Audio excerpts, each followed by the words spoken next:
everyone, and welcome back to another video. Since the weather is going to be very nice this week, I mean as nice as it is today, I have decided to do a spring reading vlog because I miss reading outside. I don't know, I feel like indoors, especially when it's like gloomy and rainy, I just don't feel like reading. I feel like just watching something, and that's what I've been doing the month of February. That being said, I have not read anything in the month of February, and I'm trying to change that in March because my reading goal is 120 books, and I'm very far from from being on track. So I will begin by reading Days of the Morisaki bookshop by Satoshi Egisawa. I heard very good things about this one. It's cozy, it's short, and I hope this will cure my reading slump. So let's begin reading. What was that beginning? It started being very cozy, and then all of a sudden it was like her boyfriend getting married to someone else. Well, that was a shocker, and I am intrigued. Just realized that the main character is 25 years old, exactly the same age as me, and she's going through a sleep phase, aka she's too depressed to do anything rather than sleep. And I'm like, wow, relatable, been there, done that. But the uncle is kind of trying to draw her out and actually do more things, like let's go for walks. And to be honest, I have to say, walks really helped me get out, especially like the winter blues. So I highly recommend.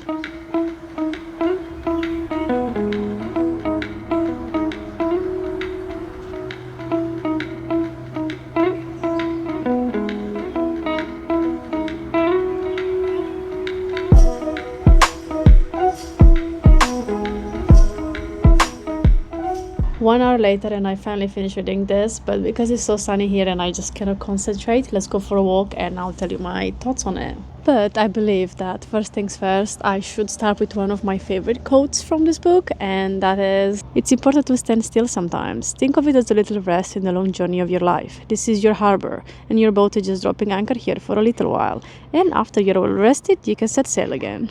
And that quote is from the main character's uncle. Well, you know that she was a bit depressed and she had to live at the bookshop just for a little while she finds her way. And he was basically telling her that it's fine to do so. Sometimes it's just important to stand still, take it all in, mull it over, think about it, and then see where you go from there. My thoughts on this book are a bit mixed because I feel I didn't enjoy it as much as I thought I would. It feels a bit too plain, too average. It feels average.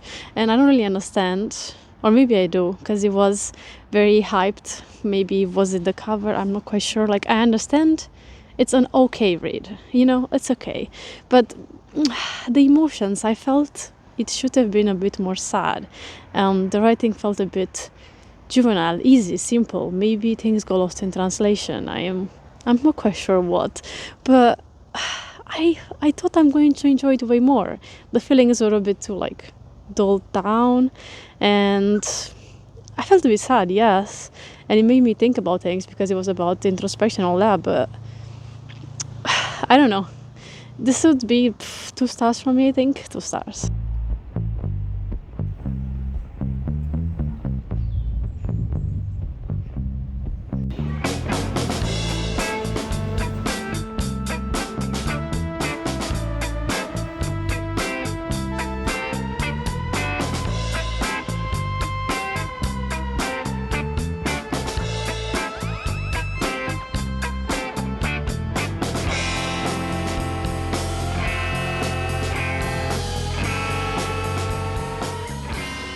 So finally back home, and I have to say I'm a bit tired because today was a busy day. I actually cannot believe I finished an entire book in 2 hours and a half, I think it took me. But there's something I've been procrastinating doing for almost a week now, probably. No, I think 4 days, which is actually take care of these flowers. Take out the ones that are not looking great, chop some of the leaves, replenish the water. So let's take care of them.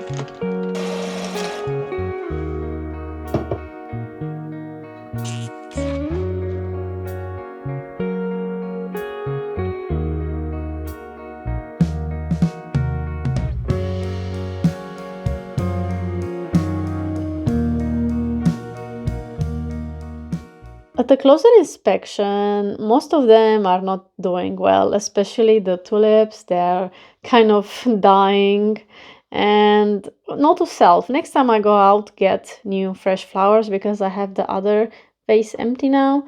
And I don't know, I feel I'm missing daffodils, right? Right, it was daffodils that I was missing, and actually that same night I had to go out to go to Lidl, and I found my daffodils and also a cat. I decided to go with the unopened ones because I thought they're going to last longer, and look how pretty they look the next day in sunlight. But enough about flowers, it's a new day and I can go out again. This time we are going to the beach. So I got my picnic blanket, my book, a little snack, and of course my sunglasses. And off I went.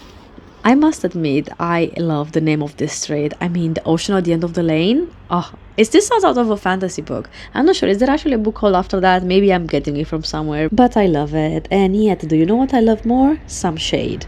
I realized it was actually way too sunny for me that day, and I forgot to get a hat with me. So I had to improvise and actually just find some shade behind some bushes. I'm trying to decide which bush do I like best. This one or that one over there? Maybe let's check it out. And would you look at that? I have found the perfect spot with some shade. So I just arrived by the beach and I have to say I did not expect it to be so sunny to the point where I cannot stay in the sun. It's burning me and I had to sit behind one of these bushes, but it's quite cozy, it's quite nice. Although it's a bit too breezy, I feel a bit cold at times, so I might not stay that long outside today. But the book I'm going to read is quite short and it's Orbital. I've been interested in it ever since it won the Booker Prize in 2024.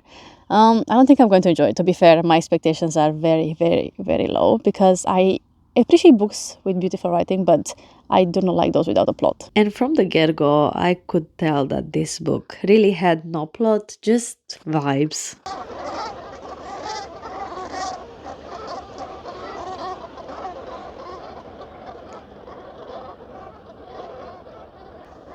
That was so cool. They were right above me. Wait, let me ask me a question. Are you enjoying the book? I guess that was a no. So I'm 15 pages in, and I have to say that I have mixed feelings about it. In a way, I really like the writing. It's very beautiful.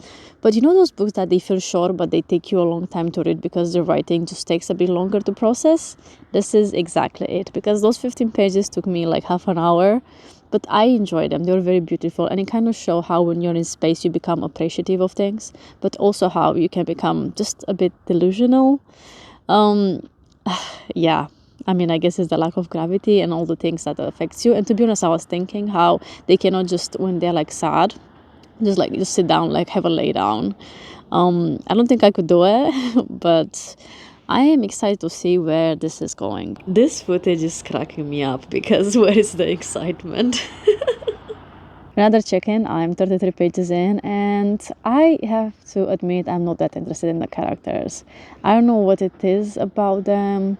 Okay, some of the way they see life and the way they see this experience, and it's interesting. But I feel there's a lot of information which is not needed. It's very description heavy, and I'm already getting bored. Yeah, it was so obvious that I was getting bored. I tried to love it, okay? I really did. I have finished it. A little bit of warning, my mic died after this, so my audio is a bit rough for the rest of the video. Before I give you my thoughts about the book, I feel like I should first give you a synopsis. And it's basically a day in the life of 6 astronauts in space, and they go around Earth. And we see the thoughts they have, and you see that they kind of feel a sense of protectiveness over Earth, a sense of longing, a sense of I don't know, there's a lot of introspection going on. Personally, I feel like there was way too many beautiful paragraphs. I appreciated them, but there was way too many. And at some point I was like, what exactly am I reading now? Like, what is the plot of this? And I understand that it's supposed to not have a plot, and many people enjoyed it because of the lack of plot and just the beautiful writing, which that's fine. I just feel it's really not up my alley. I appreciate it, but I don't know. I think I'm going to give it 2 stars. And of course, we cannot have too many beautiful days in the UK because the next one was very gloomy and dark. So I just decided I will stay inside and read and just be cozy.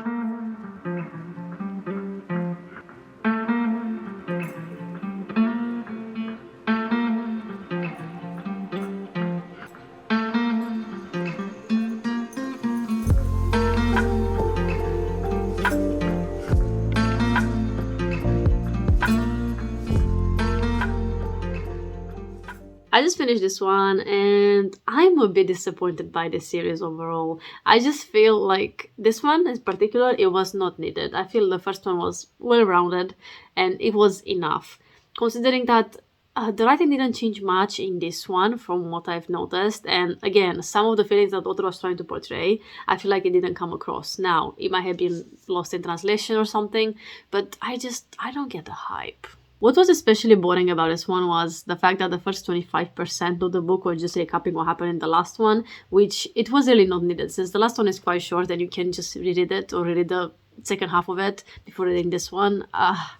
I don't know, it was a bit boring. I feel like the only thing I enjoyed from this series was the fact that it was about a bookshop and about books in general and how sometimes, you just pick a book at random and it changes your life because that's exactly what you need in that moment. Or just like the joy of browsing books and collecting books, and that came across. I like that, but anything else I'm not so sure about. I feel like I'm going to rate this one. I forgot how much I rated the first one. Was it 2 point something stars? Well, if that's the case, then this one just gets 2 stars.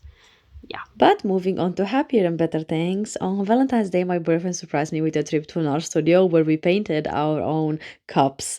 And this was my first time doing it. It was so fun and I didn't expect it to turn out so well. The colors are so vibrant. And this is the one that he made. I think is quite funny. It also is a bit 3D because the bumps of the lava, you can actually feel it. I am obsessed with how good they look together.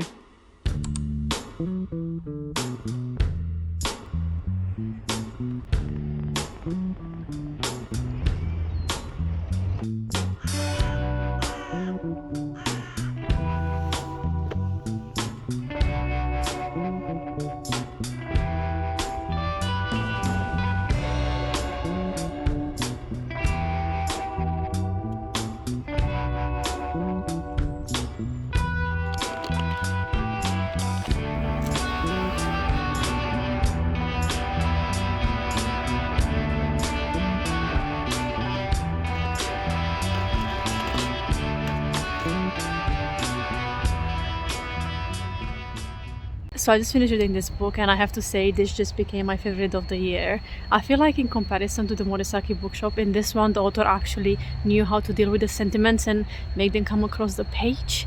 Like I feel so emotional. The ending made me tear up. But it was sad but also like a wholesome feeling in the same time.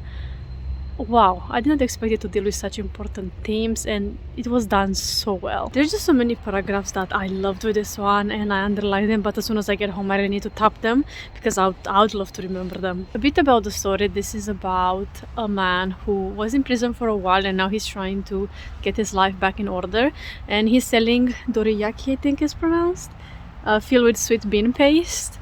And then one day this old lady comes and asks him if she can work for him. But he's not sure what to reply to her. I mean, he's leaning more towards no, because she does not look like your normal grandmother, in the sense that she has her face a bit paralyzed on one side and also her hands, they don't look that nice. And he's just thinking how that is going to affect the customers, seeing her like that. Plus she looks very old and she can barely talk coherently or like move her hands that much. But one thing led to another and he finally hires her after he sees that she's actually very good at making the sweet bean paste, which he was not making himself before, he was just buying it.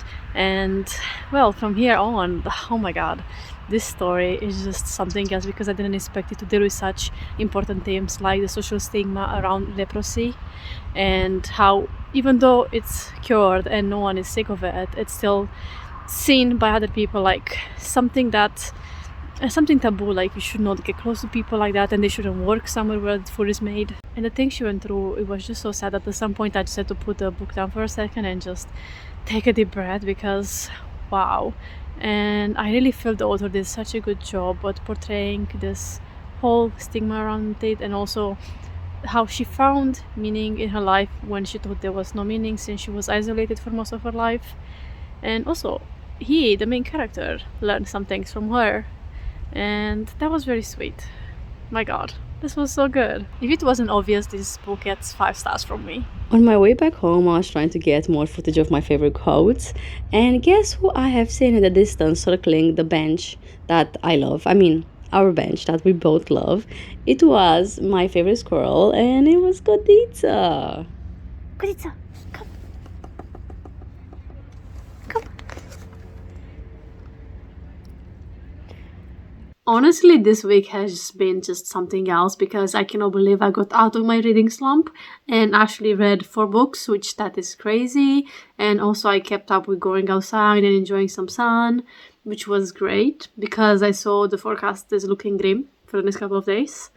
And well, I'm a bit annoyed that the mic situation happened and the quality of the sound is not as good as it could have been, but I still hope you enjoyed this video. So that being said, thank you so much for watching. Don't forget to subscribe and I'll see you in the next one. Bye!